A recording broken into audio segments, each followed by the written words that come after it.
Good morning friends. आज हम बात करेंगे आवाज गुणनखंड की संख्या के बारे में। जैसे क्वेश्चन लिखा हुआ है कि 280 के कुल कितने आवाज गुणनखंड होंगे। आवाज गुणनखंड यहाँ पे क्वेश्चन निकालने के लिए देता है एग्जाम में, बहुत मतलब इसी टाइप का क्वेश्चन देता है। होगा इससे क्या, आप एग्जाम में इसको अच्छे तरीके से, ऐसा नहीं है कि एकदम सिंपली तरीके से दे देता है, सिंपली तरीके से नहीं देता है, थोड़ा सा और डाइवर्ट करता है। तो पहले इस बेसिक को समझ लीजिए कि पहले आवाज गुणनखंड निकालते कैसे हैं, है ना। ये बहुत सारे एग्जाम में टेक्निकल तौर पे आता है, आप इसको हमेशा याद रखिएगा। अब तो रेलवे भी इसको पूछने लगा है, एसएससी तो पूछता ही था, रेलवे भी पूछने लगा है ना। तो पहले क्वेश्चन देखा है, क्वेश्चन पे हम चलते हैं। क्वेश्चन क्या बोला है? क्वेश्चन बोला है कि 280 के कुल कितने अभाज्य गुणनखंड होंगे। जब भी इस तरीके का क्वेश्चन हो तो आपको करना क्या है पहले, है ना भाई। एग्जाम में आप जाओगे तो क्या करना है और क्या नहीं करना है, यही दो चीज पे फोकस रखना है। ऐसा नहीं है कि हमको से बनेगा या नहीं बनेगा, बनेगा या नहीं बनेगा, नहीं। यहां पे हमको दो चीज, मेन रूप से दो चीज पे फोकस करना है। हमको करना क्या है वहां पे करना। जैसे मान के चलिए कोई बड़ा क्वेश्चन है और बड़ा क्वेश्चन है और हम बनाने लगेंगे, नहीं, उसको थोड़ा देर के लिए स्किप करना है। जब रिटर्निंग हम आएंगे, एक बार बना करके गुजर जाएंगे, जब बड़ा क्वेश्चन दिखेगा कि बड़ा क्वेश्चन है तो हम उसको स्किप करके आगे बढ़ जाएंगे। और स्किप करके आगे बढ़ने के बाद अगर जो आपका पूरा क्वेश्चन डील हो जाता है और फिर से हमको मौका मिलता है तो उस बड़े क्वेश्चन को डील करेंगे, है ना। तो एग्जाम में यही पकड़ना है कि आपको करना क्या है और क्या नहीं करना है, यही करना है ना। क्वेश्चन पे आते हैं। क्वेश्चन है कि 280 के कुल कितने अभाज्य गुणनखंड होंगे। जैसे इस तरीके का क्वेश्चन हो, आपको पहले क्या करना है, इसको तोड़ देना है, इसको तोड़ देना है। क्या तोड़ देना है? जैसे यहां पे 280 लिखा गया है, 280 है, इसको तोड़ेंगे। तोड़ेंगे कैसे? यहां 2 से तोड़ देंगे 140, फिर 2 से तोड़ेंगे कितना 70, फिर 2 से 35, फिर 5 से 7 5 35। जब भी इस तरीके का क्वेश्चन आए, आवाज गुणनखंड पूछ रहा है, ये इस तरीके से तोड़ देना है। एक चीज और ध्यान रखना है, कभी कभी ये भी मत कर देना कि हमको 4 से तोड़ना है या 6 से तोड़ना है या 8 से तोड़ना है, इस तरीके से मत तोड़ना। जो सबसे मिनिमम नंबर होगा उससे तोड़ सकते हो, या फिर 3 से, मिनिमम मतलब 2, या फिर 3 से। 4 से कभी मत तोड़ना। कहने का मतलब है, यहां क्वेश्चन पूछा है आवाज गुणनखंड, मतलब अभाज्य संख्या से तोड़ना, अभाज्य संख्या से तोड़ना, पहली बात। दूसरी बात, कभी कभी क्वेश्चन ये देता है कि सबसे छोटी अभाज्य संख्या कौन सी है, तो सबसे छोटी अभाज्य संख्या यही है। या तो क्वेश्चन ये पूछ दिया कि सबसे छोटी अभाज्य संख्या, सबसे छोटी अभाज्य संख्या, तो सबसे छोटी अभाज्य संख्या जो पूछेगा ये 2 होगा। बहुत सारा लोग 1 मार देता है, एक अभाज्य संख्या कभी हो ही नहीं सकता है। एक को जो है कहते हैं पूर्ण संख्या, एक पूर्ण संख्या, तो अभाज्य संख्या तो ये कभी हो ही नहीं सकता है। तो यहां क्या करें, सबसे छोटी अभाज्य संख्या 2। और एक चीज और आता है इसमें, सबसे छोटी सम अभाज्य संख्या, ये भी 2। यहां पे 2 तरह का क्वेश्चन बनता है। कभी कभी क्वेश्चन डायरेक्टली पूछ देता है, क्वेश्चन ये पूछता है कि पहली 5 अभाज्य संख्याओं का औसत क्या होगा। अब पहली 5 अभाज्य संख्याओं का औसत पूछेगा, आपको अभाज्य संख्या पहले पता ही नहीं रहेगा, तो आप कैसे औसत निकालोगे। जैसे पहली 5 अभाज्य संख्या मतलब 2 3 5 7 11, इसका औसत निकाल लोगे। अब किसी को यह नहीं पता कि पहली अभाज्य संख्या 2 को नहीं कहते हैं, कहा दिया कि 2 को नहीं कहते हैं, इस तरीके का दिमाग में होता है। नहीं, पहली अभाज्य संख्या कितना है, 2 है, इसी को इंक्लूड करेंगे, ठीक है। तो आपको अभाज्य संख्या पता होना चाहिए, ठीक है। यहां से अब यहां को करना क्या है, यहां पे हम लिख दिए, यहां पे इसको तोड़ दिए। अब यहां सीधा सीधा अभाज्य संख्या,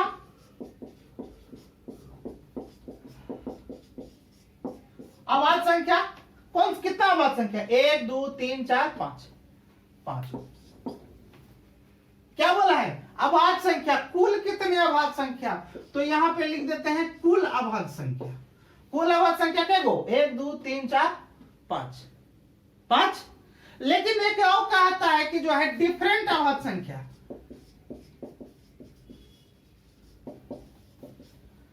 डिफरेंट अभाज्य संख्या यानी प्राइम नंबर।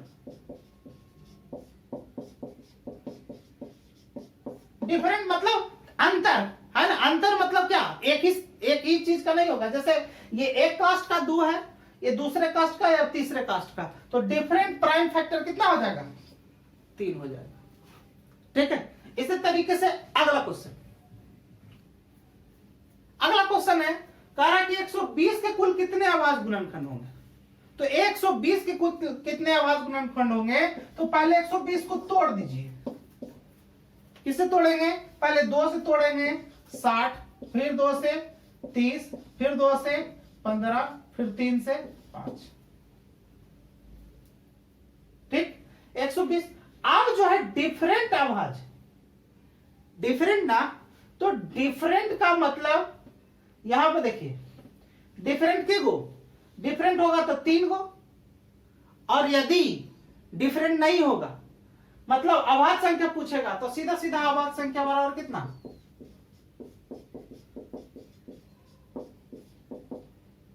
5। यही हमारा क्या हो जाएगा, आंसर हो जाएगा 5। ठीक है।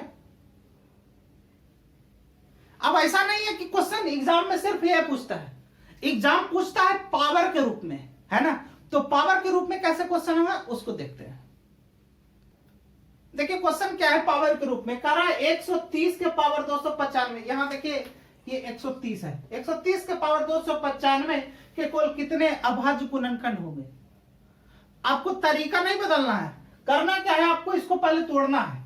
130 को तोड़ दीजिए, 2 से 65, 3 से नहीं 5 से 13 65, कितना अभाज्य संख्या हो गया, 3 को हो गया। तो 130 का 3 हो गया ना, यहां लिख देंगे अभाज्य संख्या। अभाज्य गुणनखंड,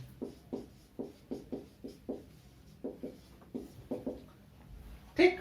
तो अभाज्य गुणनखंड निकालने के लिए क्या करेंगे, 1 2 3 ही है ना, तो यहां पे 3 है, और जो पावर दिख रहा है उसको आपस में आप क्या कर दोगे, गुना कर दोगे। ये चूंकि है ना, अब इसका जो गुना कर दोगे कितना हो जाएगा, 3 5 15। इस तरीके से जोड़िए, ये 300 के नजदीक है, और ये 3 तिया 900, है ना। 900 में ये 3 टाइम कम जाएगा 5 से, तो कितना 15 कट जाएगा, तो 900 में से 15 घट जाएगा तो कितना 885। ठीक, ये हमारा क्या हो जाएगा, आंसर हो जाएगा। अब एक चीज समझिए कि हम इसको यहां पे गुना क्यों लिख दिए, गुना क्यों लिख दिए, तो इसका मतलब जैसे मान के चलिए 2 के पावर 2 लिखा हुआ है, इसका मतलब क्या है कि ये जो संख्या होगा 2 गुना 2 2 बार लिखा गया है, और भी अगर जो रहेगा कि 5 के पावर 3 है, तो इसका मतलब क्या हुआ कि 5 को 3 बार गुना किया गया है आपस में। आप यही समझते हो ना। अब यहां देखिए 130 के पावर 295 है, इसका मतलब है कि 130 जो है वह 295 बार गुना के रूप में लिखा जाएगा।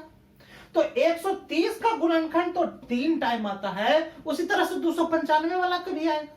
तो यहां वही लिख दिए, 1 के लिए 3, तो 295 के लिए कितना, तो 3 से गुना हो जाएगा, जो आ गया वो हमारा क्या हो गया, आंसर हो गया। ठीक है। इसी तरीके से इसी टाइप का एक और क्वेश्चन देखिए। अगला क्वेश्चन क्या है, क्वेश्चन है कि 240 के पावर 13 में कुल कितने, मतलब कि कुल कितने अभाज्य गुणनखंड होंगे। काम आपको वही करना है, आपको चेंज नहीं करना है। क्या करना है, 240 को पहले तोड़ना है। तो पहले 240 को तोड़िए, 2 120, फिर 2 से करेंगे 60, फिर 2 से 30, फिर 2 से 15, फिर 3 से 5। पहले तोड़ दिए, कितना भाग में टूटा, 1 2 3 4 5 6। तो यहां लिखेंगे अभाज्य गुणनखंड, अभाज्य गुणनखंड बराबर कितना, यहां देखिए 6 है तो 6 लिख दिए, और जो पावर में लिख रहा है उसको गुना कर देंगे, है ना। 13 का कितना 78, यही हमारा हो गया अभाज्य गुणनखंड। लेकिन एक और टाइप का है, उसका कैसे लिखेंगे उसका हिसाब से समझते हैं। ये तो पावर है, वो नॉर्मल था, ये पावर था। एक और रहता है गुणनफल के रूप में, उसको समझते हैं क्वेश्चन के हिसाब से। अगला क्वेश्चन ये है कि 12 गुना 13 गुना 125 के कुल कितने अभाज्य गुणनखंड हुए। तो आप क्या करना है, अब जब छोटा नंबर रहे तो आपको क्या करना है, आपको अपने हिसाब से चलना है। यहां पे सॉल्यूशन, यहां लिखा 12 गुना 13 और गुना कितना 125। तो हमको क्या निकालना है, अभाज्य गुणनखंड।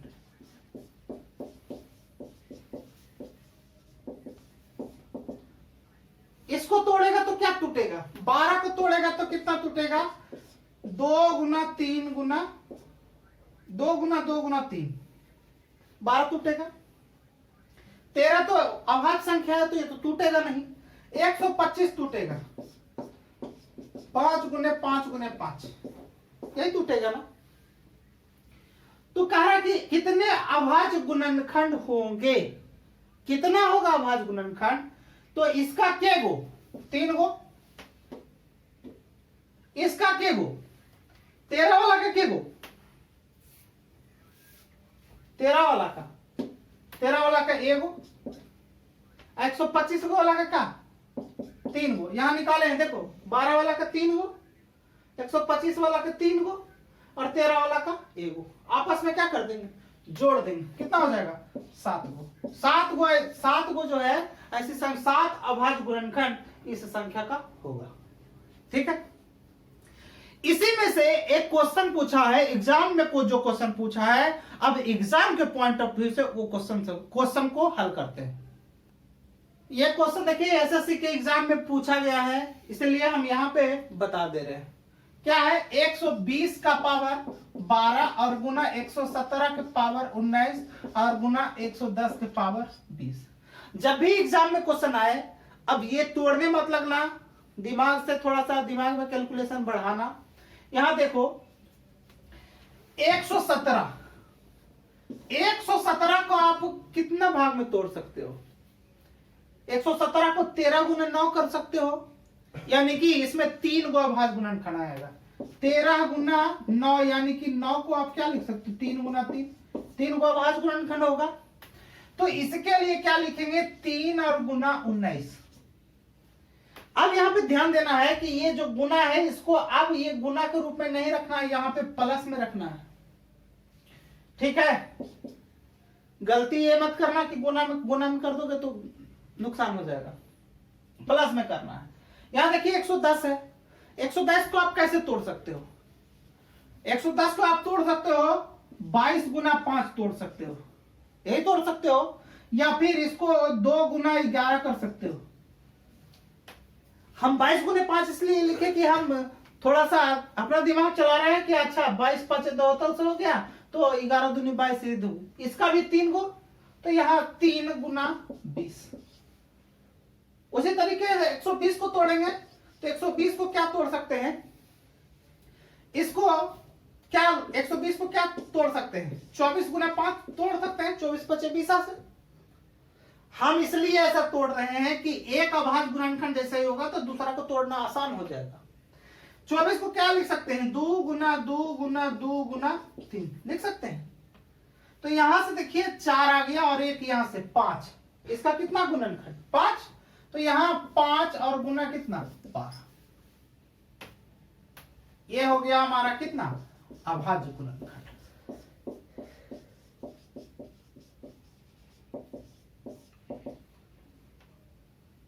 अब इसको 2 गुना कर दो, 12 5 60, 19 3 57 और प्लस 20 3 के कितना 60। सबको जोड़ लो, कितना 0 7 0 7 6 5 11 6 कितना 17, मतलब 177 इसका अभाज्य गुणनखंड होगा। ठीक है, तो इसी तरह का क्वेश्चन एग्जाम में पूछता है, पूछते रहेगा, पूछता है और पूछते रहेगा। इसी तरह के वीडियो के लिए हमारे साथ बने रहिए, मिलते हैं अगले वीडियो में, धन्यवाद।